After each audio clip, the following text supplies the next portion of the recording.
La mente de Stephen King parece producir un flujo inagotable de ideas e historias. Sus obras han servido de base a más de 50 largometrajes de Hollywood. La mayoría de las personas conocen a Stephen King gracias a estas películas. Lo conocen como el responsable de clásicos del terror como El Resplandor o Carrie, pero es también el escritor de películas ganadoras de Oscar como Misery y alabadas por la crítica como Cadena Perpetua, Cuenta conmigo o Eclipse Total. El prolífico King es el escritor más leído y de mayor éxito de este siglo.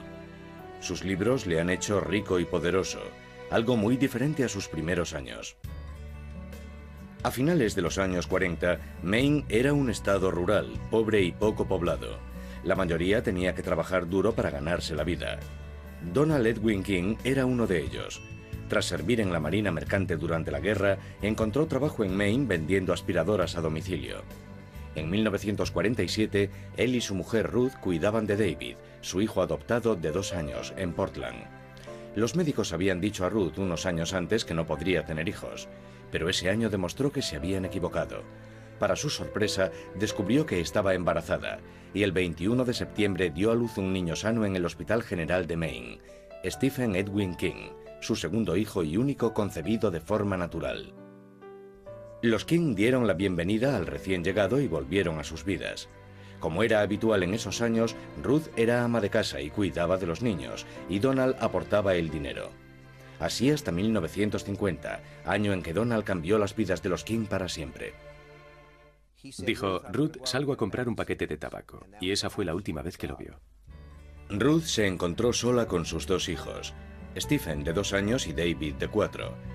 Durante los siguientes 9 años viajaron por todo el país, de la costa este hasta el medio oeste, y otra vez de vuelta. Unas veces vivían con la familia de Ruth y otras con la de Donald. Ruth siempre esperó que Donald regresase.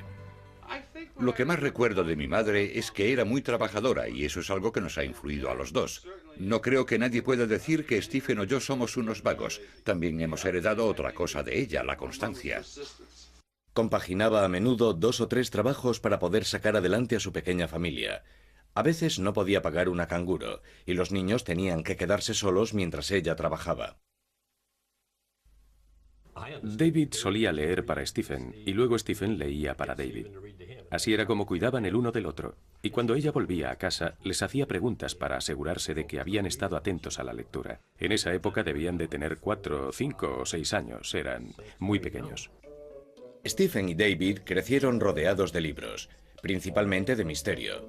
Tebeos de terror como los de EC Comics. Uno de los libros favoritos de Stephen era un clásico del terror, Drácula. En 1958, Ruth volvió a Durham, en Maine. Hizo un trato con su familia. Ella cuidaría de sus padres enfermos y, a cambio, su hermana Ethelaine le proporcionaría una casa en que vivir. Pagaban a Ruth con comida y ropa, y en ocasiones trabajaba a media jornada para ganar algún dinero extra. Incluso según los parámetros de Durham, los King eran pobres. Su casa no tenía agua corriente, y durante los fríos inviernos de Maine, Stephen y su hermano tenían que ir a casa de alguna de sus tías para poder bañarse en agua caliente. El modo en que Ruth se enfrentaba a su situación con sentido del humor y su capacidad como narradora influyeron mucho en Stephen. Ruth trabajaba en Pineland con disminuidos psíquicos. Para que un trabajo así resulte llevadero, hay que aplicar el sentido del humor a ciertas cosas que quizá no sean precisamente divertidas. En 1959, David y Stephen combinaron su amor por las palabras con la confianza en sí mismos que les había inculcado su madre. A los 13 años, David encontró una vieja máquina de mimeografiar y puso en marcha el Dave Rag o periodicucho de Dave. Stephen colaboraba con reseñas de programas de televisión. Los hermanos King eran los más pobres del pueblo, pero no pasaban desapercibidos. Dave era muy ambicioso en todo lo que hacía. Y Stephen era un gran lector. Era como un niño grande. Aunque caminase junto a la carretera, iba leyendo un libro, siempre preguntándose si lo conseguiría. El mundo de Stephen giraba alrededor de los libros. En su casa los libros cubrían las paredes de su habitación, y cuando conseguía algún dinero extra, se iba a Lisbon Falls a disfrutar de su segundo pasatiempo favorito, ver películas baratas de terror y ciencia ficción.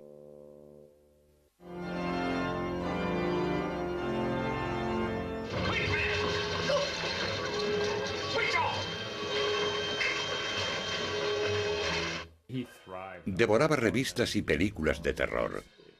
Todas las películas que veíamos eran de terror. Le encantaba pasar miedo, o quizás demostrar que no pasaba miedo. Demostrar que no pasaba miedo. Cuando no podía pagar la entrada, Stephen iba a casa de sus amigos y se quedaban viendo la tele hasta tarde, películas mexicanas de terror y The Twilight Zone. Y siempre aseguraba que los monstruos, espectros y vampiros que hacían gritar a sus amigos no le daban miedo. Al pasar junto a la iglesia, se me ocurrió dar un escarmiento a Stephen por pensar que era tan valiente. No sé cómo me atreví a entrar en la iglesia. Stephen venía silbando por la carretera a las 2 de la mañana. Salí de la iglesia gritando como un fantasma. Se cayó al suelo y salió corriendo a 4 patas gritando como un poseso.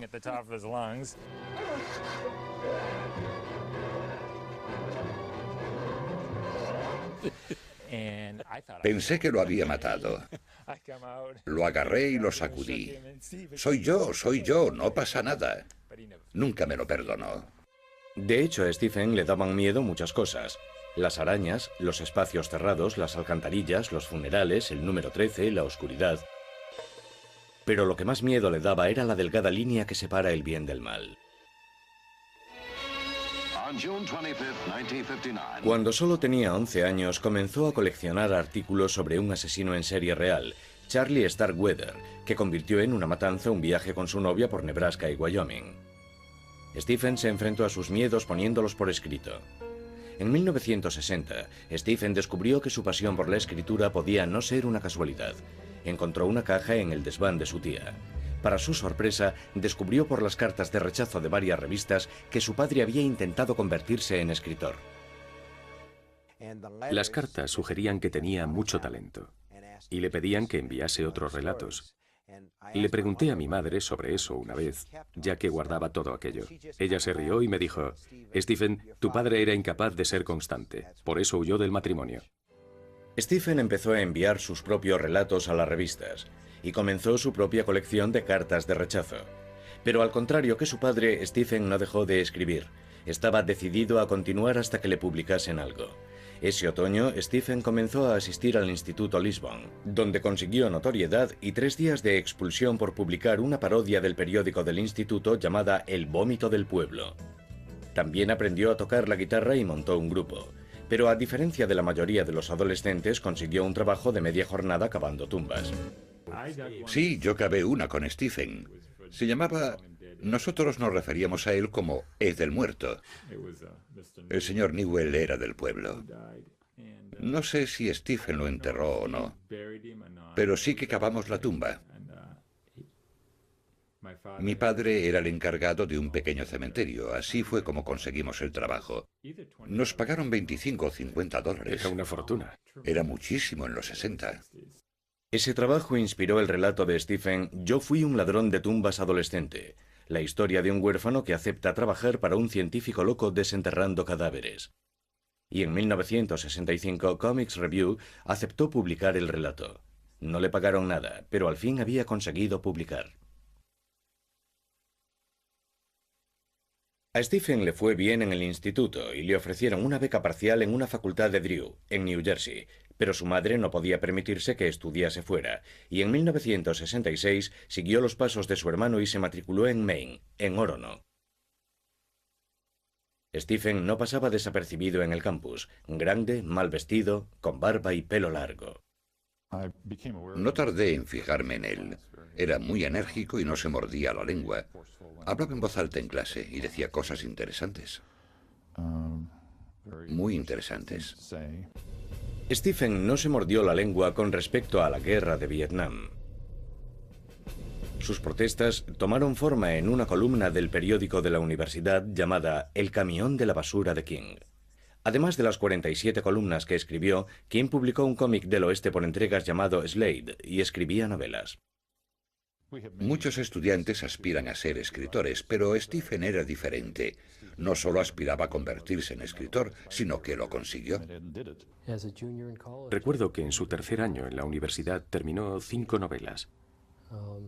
Era un escritor muy prolífico.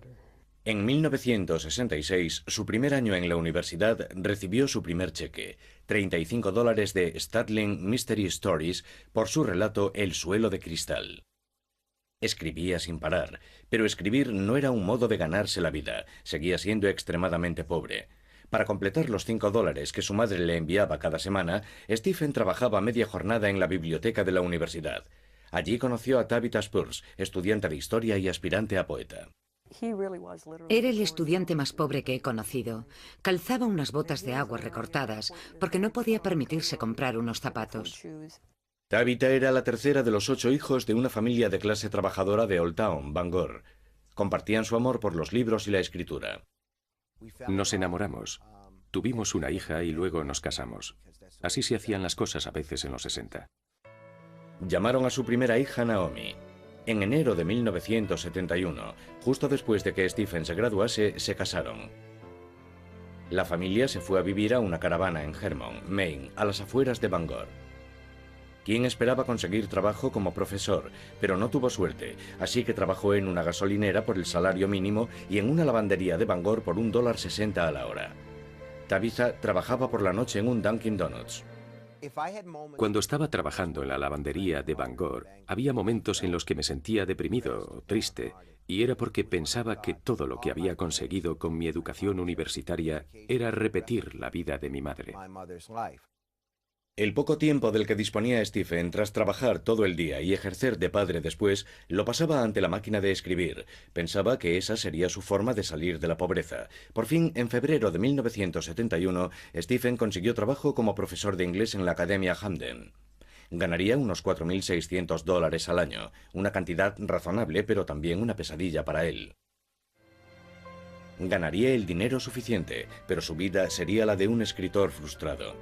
Fue una época dura, tanto que los King tenían que pedir a la compañía telefónica que desconectasen la línea cada cierto tiempo porque no podían pagar las facturas.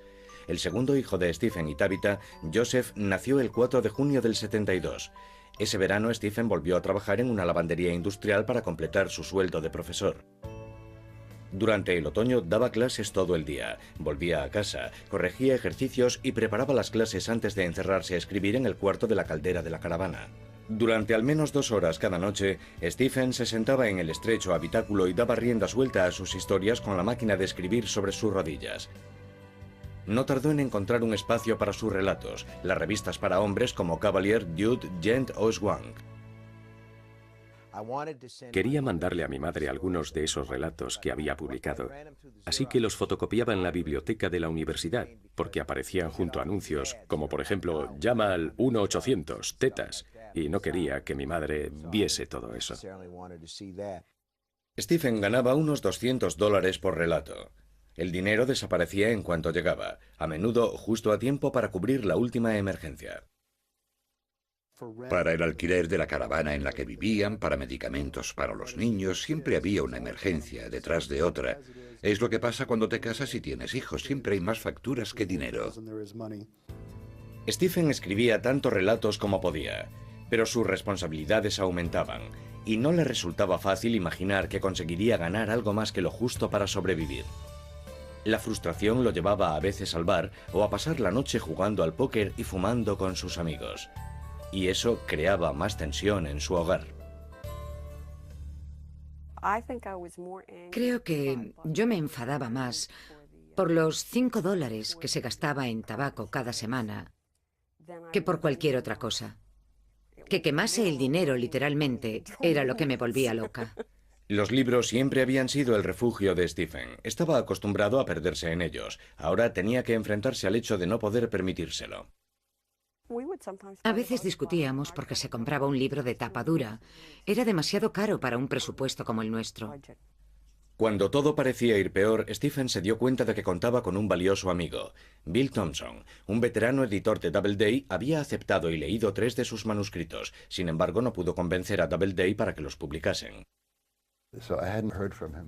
Llevaba algún tiempo sin saber de él, y alguien me acababa de dar un calendario de música country, y se lo mandé con una nota. ¿Sabes que tu cumpleaños coincide con el de A.J. Carter, de la Carter Family? No sé nada de ti. No me gustaría verte publicado por Simon & Schuster. Stephen estaba trabajando en un relato que esperaba vender a la revista Cavalier. Era la historia de Henrietta White, la tímida hija de una fanática religiosa, el máximo exponente de una adolescente marginada. Pero King pensó que no sabía lo bastante sobre las adolescentes para que el personaje resultase creíble, y se deshizo del relato. Lo tiró a la basura. Tiró la primera parte. Yo estaba sacando la basura. Lo recogí y vi que tenía muchas páginas, así que lo leí. Stephen, ante la insistencia de Tabitha, lo terminó y se lo mandó a Bill Thompson. Era Carrie, la novela, y pensé, bueno, esto tiene posibilidades. Podríamos hacer algo con esto. Y le dije, odio tener que pedírtelo, pero si lo reescribes, podríamos publicarlo. Estoy dispuesto a apostarlo todo por él. Stephen cambió algunas cosas, devolvió el manuscrito y se centró de nuevo en pagar las facturas. Una vez más, los King pidieron a la compañía telefónica que desconectasen su teléfono.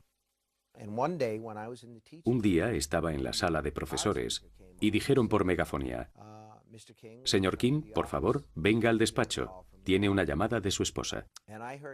Yo salí corriendo con el corazón a 100 por hora y pensando, pueden ser dos cosas. O le pasa algo malo al bebé, o he vendido el libro. Había recibido un telegrama de Bill Thompson. Había tenido que mandar un telegrama. No podía llamar porque no teníamos teléfono. Y el telegrama decía, Carrie, oficialmente, libro de Doubleday. El futuro se abre. Con cariño, Bill Thompson. Y la postdata decía, $2.500, ¿bien? $2.500 estaba muy bien. Para nosotros era una fortuna. Doubleday publicó Carrie en abril de 1974. Stephen y Tabitha se mudaron a un piso en Bangor, Maine, e instalaron un teléfono. Stephen todavía soñaba con abandonar la enseñanza, pero no se hacía ilusiones, no creía poder ganarse la vida como escritor. Lo que no sabía era que el departamento de venta de derechos mantenía conversaciones con New American Library, una editorial que encontró muy interesante la historia de Henrietta White. Creo que su primera oferta fue de $200 o $250.000 por los derechos para la edición de bolsillo. Bueno, aquello nos cogió por sorpresa. Y Bob Punker, que era nuestro encargado de negociar los derechos y un gran jugador de póker, les dijo, bueno, en realidad pensábamos en algo más. Y le pregunté a Bill, ¿cuánto? Y me contestó, 6 cifras, $400.000. Nuestro teléfono estaba en la pared de la cocina. Y me flojearon las piernas. Fui resbalando por la pared. Recuerdo que los faldones de la camisa se me salieron del pantalón, hasta que di con el culo en el suelo. En esa época, la política de Doubleday era repartir los derechos de las ediciones de bolsillo a medias con el autor. Stephen recibiría $200.000. Eso le permitiría abandonar la enseñanza y escribir a tiempo completo. Pero una de las personas más queridas por Stephen no pudo compartir su éxito. Su madre había visto el manuscrito de Carrie y sabía que Doubleday lo iba a publicar, pero no llegó a ver el libro. En diciembre del 73, tras una larga y dolorosa lucha contra el cáncer de pulmón, Ruth King falleció a los 59 años. Por fin había alcanzado el éxito. Y su madre no había visto más que el principio de todo. A él le habría gustado que hubiese llegado a verlo en el número 1. Para entonces ya había vendido los derechos de Carrie para la edición de bolsillo, y creo que, tras su muerte, él lamentaba que no pudiese ver lo que estaba por llegar. Fue un funeral triste. Stephen estaba destrozado, sobre todo cuando se enteró, tras la muerte de su madre, de que los $5 que ella le mandaba a la universidad a menudo significaban para ella pasar sin comer. Pero también supo lo mucho que se parecían. Ruth había trabajado duro y había sido constante, las mismas cualidades por las que él había conseguido triunfar. Recuerdo que antes de graduarse solía comentar que cuando vendiese su primera novela se compraría, creo que era un Cadillac rosa descapotable, y volvería al campus a dar una vuelta en su gran coche. King no se compró un Cadillac rosa, sino uno rojo, azul y blanco. Aunque seguía siendo lo bastante humilde como para no usarlo cuando iba a visitar a sus amigos de Durham. Conducía un Dodge Dart del 64 totalmente oxidado, el coche más feo del mundo. y le parecía un poco embarazoso venir a vernos en su gran Cadillac rojo, azul y blanco. Así que venía en su coche de $100. El dinero no cambió a Stephen. Seguía siendo humilde y seguía temiendo que nunca sería un escritor de éxito. Pensaba que Carrie podía no ser más que un golpe de suerte. No sabía si era un escritor de un solo éxito.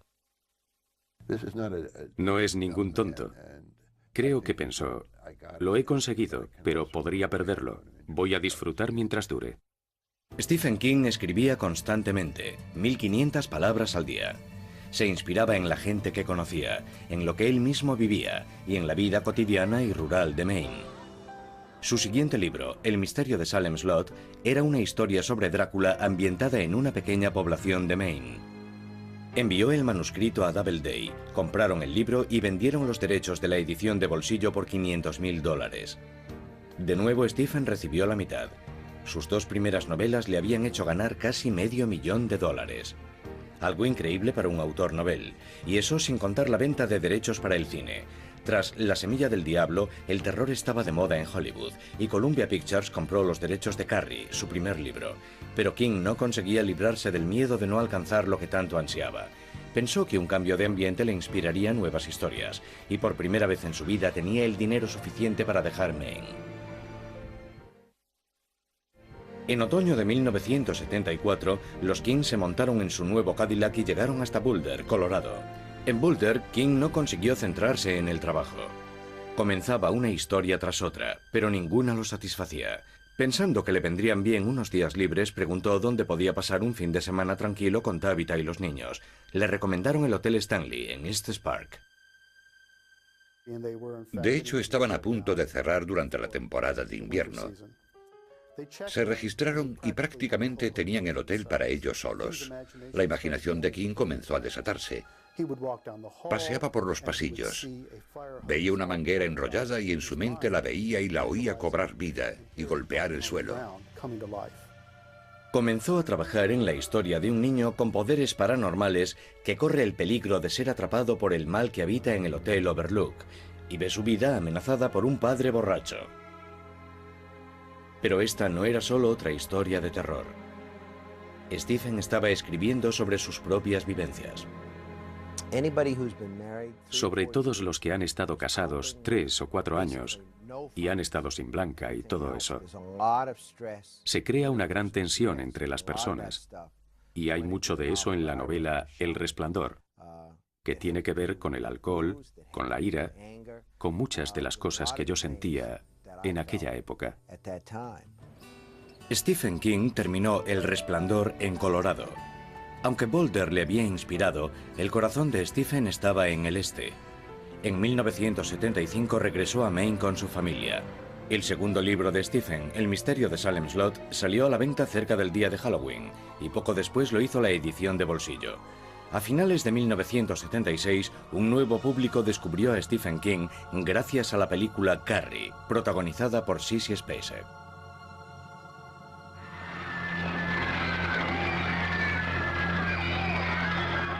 Fue un gran éxito de taquilla. La película, que había costado menos de $2 millones, recaudó 30 millones solo en los Estados Unidos. A Stephen le encantó. Le encantó la forma en que Brian De Palma había dirigido la película, y le encantó acceder a un público nuevo. Y gracias al éxito de Carrie, a Hollywood le encantaba a Stephen King. La película Carrie puso a King en el mercado de un modo que un libro no podría haber conseguido. Quieres acceder a la gente que no lee libros. Una película como Carrie hace que vayan a las librerías. Las ventas dieron a Stephen la confianza para pedir a Doubleday que publicase sus libros que habían sido rechazados antes del lanzamiento de Carrie. Stephen quería ver publicada la primera novela que había escrito, Rabia, la historia de un estudiante que asalta su escuela y mantiene como rehenes a sus compañeros. Pero Doubleday no quería saturar el mercado con su nombre, así que convenció a la empresa que publicaba sus ediciones para lanzar Rabia bajo un seudónimo, Richard Bachman. Rabia, de Richard Bachman, se hundió como una piedra. El mundo no quería una novela de Richard Bachman, y creo que se sintió bastante decepcionado. Pero el mundo quería un nuevo libro de Stephen King, y en 1977 Doubleday publicó El Resplandor. Se vendieron 50.000 libros de tapa dura, y Stephen jugaba ya en una nueva liga. Fue su primer superventas en tapa dura. Las ventas de la edición de bolsillo ascendieron a casi 2,5 millones de copias. Los 3 primeros libros de Stephen King eran ya superventas, y con La danza de la muerte, editado en 1978, produjo su obra maestra. Este libro es probablemente el favorito de todos, el que todos quieren conseguir. Hoy día su precio supera los $1.200. La danza de la muerte es única en la obra de King. Aquí se muestra como un autor capaz de crear personajes grandes y pequeños al estilo de Dickens. La danza de la muerte es una novela apocalíptica sobre un virus de la gripe que mata a la mayor parte de la población. Los supervivientes se enfrentan en una batalla del bien contra el mal. El manuscrito original tenía 1.200 páginas y pesaba 5,5 kilos. Doubleday rehusó publicarlo si Stephen King no eliminaba 400 páginas. Stephen, que había hecho ganar millones a Doubleday, se sintió con derecho a exigir, pero ellos insistieron. Para empeorar las cosas, debido a un contrato anterior que distribuía sus ganancias en pequeños incrementos anuales, ni siquiera recibía su parte de los beneficios. Pero lo que ya no pudo soportar fue el modo en que los ejecutivos de Doubleday trataban a su escritor más importante. Cada vez que venía a Nueva York a reunirse conmigo, a repasar un manuscrito o lo que fuese, cuando caminaba con él por los pasillos y nos cruzábamos con algún jefazo, nunca lo reconocían. Tenía que volver a presentárselo. En 1978 dejó Doubleday y negoció un trato con New American Library, responsables de sus ediciones de bolsillo. Le dieron un adelanto de $2,5 millones por 3 libros. Las cosas habían cambiado mucho para el escritor que solo 7 años antes había llorado de alegría por sus $2.500 de adelanto por Carrie. Ahora podía vivir con su esposa, Tabitha, y sus 3 hijos donde quisiese, pero decidieron quedarse en Maine. Alquilaron una casa en las afueras de Bangor, en Orrington, junto a una carretera con mucho tráfico y peligrosa, como pronto averiguarían. De hecho, los camiones mataban a tantos animales que estos tenían su propio cementerio. El bosque que estaba tras la casa de Stephen. Uno de los niños, que tenía un carrito, ponía el cuerpo en él, lo arrastraba, lo llevaba hasta allí y con gran ceremonia cavaba una pequeña tumba, lo enterraba y después oficiaba allí un pequeño funeral. Cuando Smaky, el gato de Stephen, fue atropellado, también fue enterrado allí. Y entonces los King se enfrentaron a la peor pesadilla de todo padre. Su hijo menor casi perdió la vida en la carretera. Como muchos de los peores miedos de Stephen, se convirtió en una novela, Cementerio de Animales, la historia de un padre que devuelve la vida a su hijo muerto y debe vivir con las consecuencias. En la novela, el hijo de 2 años pierde la vida en la carretera, por lo que me resultó muy difícil leerla. A Stephen, como padre de familia, le aterraba lo que había escrito. Guardó el manuscrito en un cajón durante 3 años. Empezó a escribir un nuevo libro, La zona muerta, una novela basada en sus problemas para aceptar su extraordinario talento y las consecuencias que esto conllevaba. Conforme la fama de King aumentaba, sus admiradores se volvían más persistentes. Algunos aparecían en su casa pidiendo dinero. A Stephen le resultaba cada vez más difícil mantener su privacidad. Una vez le dije que La zona muerta era una novela autobiográfica. En la trama de La zona muerta aparece una persona con un don que le hace la vida muy difícil, porque todos quieren un poco de ese don.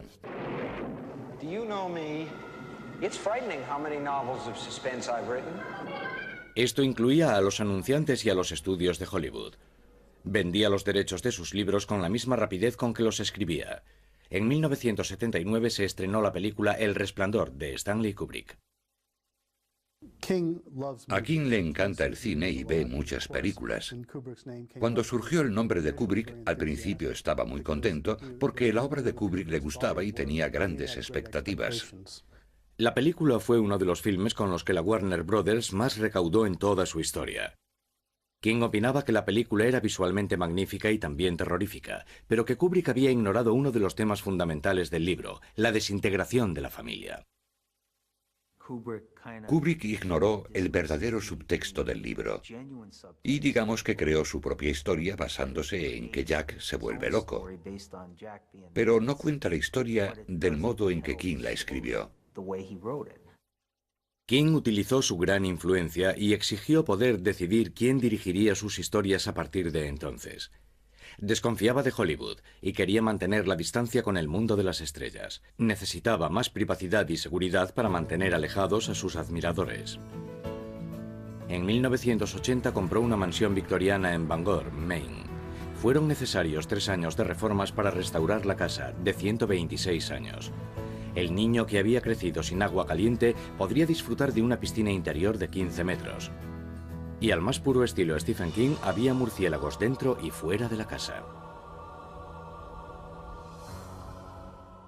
Cuando aparecen murciélagos dentro de la casa, algo que ocurre a menudo, ya que es una casa antigua, yo soy la que se encarga del asunto. Atrapo al murciélago, lo saco y él se limita a gritar y a escapar. Al disfrutar de la privacidad con su familia, la capacidad narrativa de Stephen King explotó. Entre 1980 y 1984 publicó 14 novelas, y no era más que la punta del iceberg. También escribió poesía, teatro, guiones originales y relatos cortos. Algunas de las obras de King, como El Resplandor, formaban ya parte de los cursos universitarios. Pero no todos sentían la misma admiración. Los críticos literarios solían destrozar su trabajo, afirmando que carecía de talento y que solo escribía para ganar dinero. Pero había algo que a King le preocupaba aún más. Cada vez más bibliotecas escolares prohibían sus libros. Los problemas aumentaron cuando se dijo que varios tiroteos en escuelas habían sido inspirados por una de las novelas de King, Rabia, publicada bajo el seudónimo Richard Bachman, como ahora se sabía. Si de algo me arrepiento en mi carrera, es de haber publicado la novela Rabia. Según parece, varios chicos han asesinado a profesores o mantenido como rehenes a sus compañeros después de leer ese libro. Después de leerlo recientemente, o en el caso de un chico de Lexington, Kentucky, tras leer el libro varias veces. Pero King no se disculpó por el resto de su obra. De hecho, se suele manifestar a favor de la libertad de expresión. Y en 1986 colaboró en una campaña contra la prohibición de libros durante una manifestación celebrada en Virginia Beach. Ese mismo año, Stephen demostró ser algo más que el rey del terror. Uno de sus relatos, El cuerpo, se convirtió en la película Cuenta conmigo, de Rob Reiner.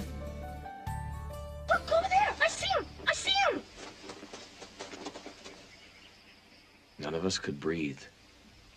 Somewhere under those bushes was the rest of Ray Brower. Esta historia de iniciación ambientada en Maine se basaba en un suceso real de la infancia de King, y los 4 chicos eran una combinación de varios de sus amigos de Durham. La película despertó en King viejos y emocionantes recuerdos. Cuando la película terminó me dijo, dame unos minutos, ahora no puedo hablar. Y estuvo fuera 20 minutos, y luego dentro sentado solo. Le llevó un rato recuperarse, porque para él fue doloroso revivir aquella época. A finales de los años 80, Stephen King había vendido más de 100 millones de libros. Era uno de los hombres más poderosos de Hollywood y del mundo editorial. El que se había definido como un paleto de Maine dirigía un imperio que incluía libros, series de televisión y grabaciones de sus libros. By then, he was having a hard time keeping her from leaping back across the room and grabbing David. Su camino desde la pobreza a la riqueza parecía una película de Hollywood. Al contrario que sus historias, parecía que iba a tener un final feliz. Había sido feliz en Maine y ahora podía devolver algo a Maine. En Bangor no disponían de un campo para la liga infantil de béisbol. Su hijo menor, Owen, era un buen lanzador y Stephen, gran aficionado al béisbol, decidió que era el momento de saltar al campo. Se le ocurrió construir un campo para la liga infantil de béisbol aquí en Bangor. Corrió con todos los gastos y todo surgió de su interés porque los niños tuviesen un campo decente en el que poder jugar. Stephen tampoco olvidó la importancia que la biblioteca pública había tenido en su formación como escritor.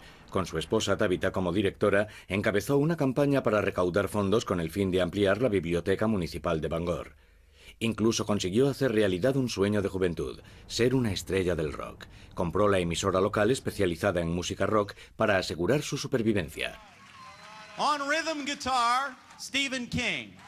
Y junto a otros escritores como el periodista Dave Barry, salió de gira con los Rock Bottom Remainders para recaudar fondos para apoyar la alfabetización y otras causas. Su mayor miedo es que toda la banda deje de tocar y le digan, ahora tú.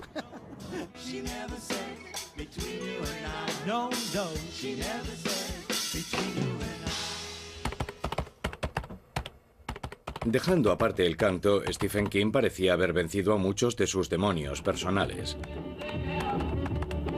No necesitaba preocuparse por sus ingresos, por el fracaso o por no llegar a ser el padre de familia que quería ser. Podía escribir solo por el placer de hacerlo, y su trabajo era cada vez más respetado. La película Misery, de 1990, que se basaba en una novela suya de 1987, consiguió 4 nominaciones a los Oscar.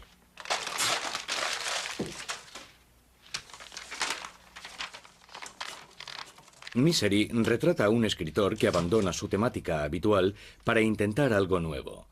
Desgraciadamente, es secuestrado por su autoproclamada admiradora número 1, una mujer aterradora que lo mantiene encerrado en una cabaña hasta que escriba una novela para ella. I'm sorry, Paul. This is all wrong. What? You'll have to do it over again. It's not worthy of you. Throw it all out. Except for that part of naming the gravedigger after me. You can leave that in. I really value your criticism, but maybe we're being a little hasty here. Paul. Stephen también tiene admiradores demasiado entusiastas. A pesar de las medidas de seguridad, su casa de Bangor fue asaltada una noche de abril de 1991, mientras Tabitha se encontraba sola en casa. Entró por una ventana y me dijo, tengo una bomba y te voy a matar. Y yo dije, oh, y salí en pijama por la puerta más cercana. Si los acosadores representan las desventajas de la fama, Stephen King parece llevarla mejor que otros. El público parece no cansarse nunca de sus historias. Durante los años 90, sus libros siguieron entre los más vendidos y sus series de televisión fueron grandes éxitos. Y gracias a películas como Eclipse Total y Cadena Perpetua, aumentó su prestigio como escritor serio. En los últimos 10 años se ha producido un cambio importante. La gente lo veía como un escritor rico y popular. Creo que ahora muchos lo consideran un escritor importante. En 1999, King tenía más de lo que habría podido soñar.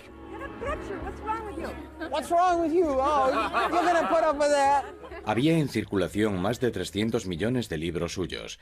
Tenía dinero, fama y era cada vez más respetado. Sus hijos habían crecido y se habían independizado.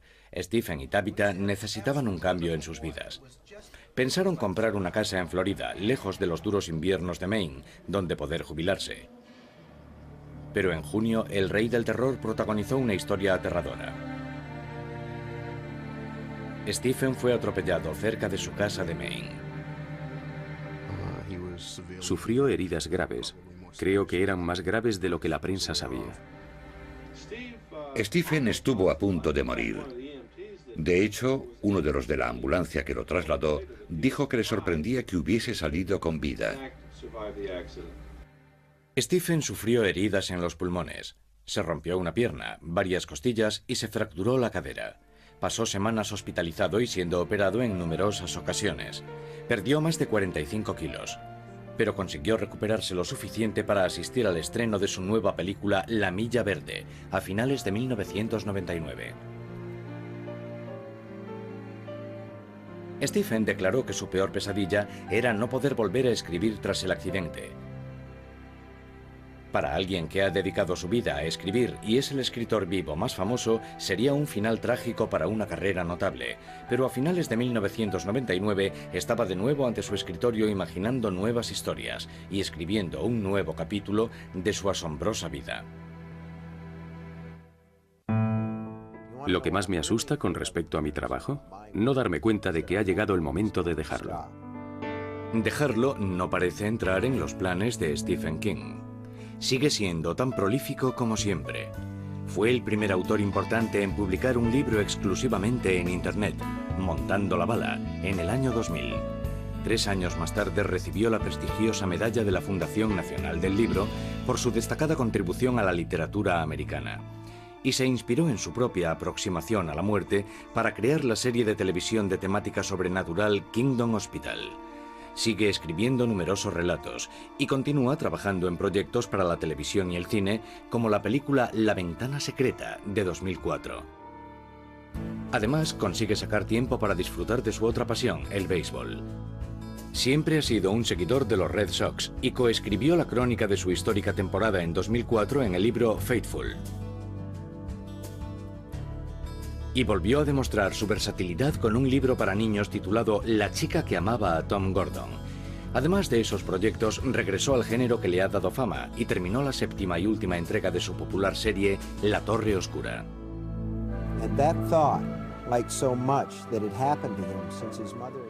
El trabajo que ha hecho es asombroso, no solo por el volumen de su obra, sino por el tipo de material y los personajes que ha creado. Creo que es uno de los mejores narradores de la historia.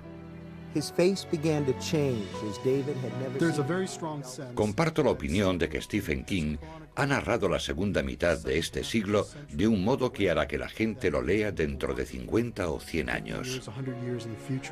As if his mind and body had turned into some sort of pipe. He is in there. I know he is.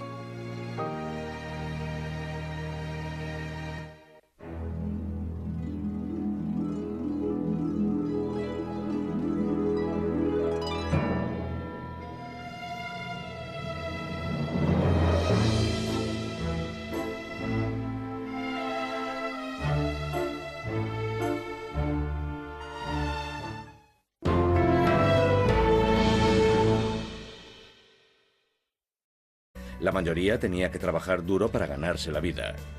Donald Edwin King era uno de ellos. Tras servir en la Marina Mercante durante la guerra, encontró trabajo en Maine vendiendo aspiradoras a domicilio.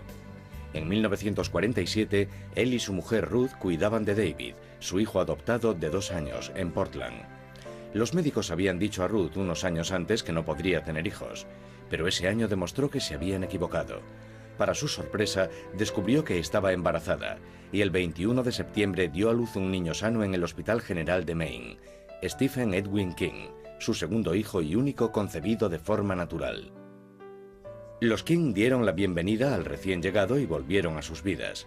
Como era habitual en esos años, Ruth era ama de casa y cuidaba de los niños, y Donald aportaba el dinero, una canguro, y los niños tenían que quedarse solos mientras ella trabajaba. David solía leer para Stephen y luego Stephen leía para David. Así era como cuidaban el uno del otro, y cuando ella volvía a casa les hacía preguntas para asegurarse de que habían estado atentos a la lectura. En esa época debían de tener 4, 5 o 6 años, eran muy pequeños. Stephen y David crecieron rodeados de libros, principalmente de misterio. Tebeos de terror como los de EC Comics. Uno de los libros favoritos de Stephen era un clásico del terror, Drácula. En 1958, Ruth volvió a Durham, en Maine. Hizo un trato con su familia. Ella cuidaría de sus padres enfermos y, a cambio, su hermana Ethelaine le proporcionaría una casa en que vivir. Pagaban a Ruth con comida y ropa. Así hasta 1950, año en que Donald cambió las vidas de los King para siempre. Dijo, Ruth, salgo a comprar un paquete de tabaco. Y esa fue la última vez que lo vio. Ruth se encontró sola con sus 2 hijos. Stephen, de 2 años, y David, de 4. Durante los siguientes 9 años viajaron por todo el país, de la costa este hasta el medio oeste, y otra vez de vuelta. Unas veces vivían con la familia de Ruth, y otras con la de Donald. Ruth siempre esperó que Donald regresase. Lo que más recuerdo de mi madre es que era muy trabajadora, y eso es algo que nos ha influido a los dos. No creo que nadie pueda decir que Stephen o yo somos unos vagos. También hemos heredado otra cosa de ella, la constancia. Compaginaba a menudo 2 o 3 trabajos para poder sacar adelante a su pequeña familia. A veces no podía pagar y en ocasiones trabajaba a media jornada para ganar algún dinero extra. Incluso según los parámetros de Durham, los King eran pobres. Su casa no tenía agua corriente y durante los fríos inviernos de Maine, Stephen y su hermano tenían que ir a casa de alguna de sus tías para poder bañarse en agua caliente. El modo en que Ruth se enfrentaba a su situación con sentido del humor y su capacidad como narradora influyeron mucho en Stephen. Ruth trabajaba en Pineland con disminuidos psíquicos. Para que un trabajo así resulte llevadero, hay que aplicar el sentido del humor a ciertas cosas que quizá no sean precisamente divertidas. En 1959, David y Stephen combinaron su amor por las palabras con la confianza en sí mismos que les había inculcado su madre. A los 13 años, David encontró una vieja máquina de mimeografiar y puso en marcha el David Ra. La mente de Stephen King parece producir un flujo inagotable de ideas e historias. Sus obras han servido de base a más de 50 largometrajes de Hollywood. La mayoría de las personas conocen a Stephen King gracias a estas películas. Lo conocen como el responsable de clásicos del terror como El Resplandor o Carrie, pero es también el escritor de películas ganadoras de Oscar como Misery y alabadas por la crítica como Cadena Perpetua, Cuenta conmigo o Eclipse Total. El prolífico King es el escritor más leído y de mayor éxito de este siglo. Sus libros le han hecho rico y poderoso, algo muy diferente a sus primeros años.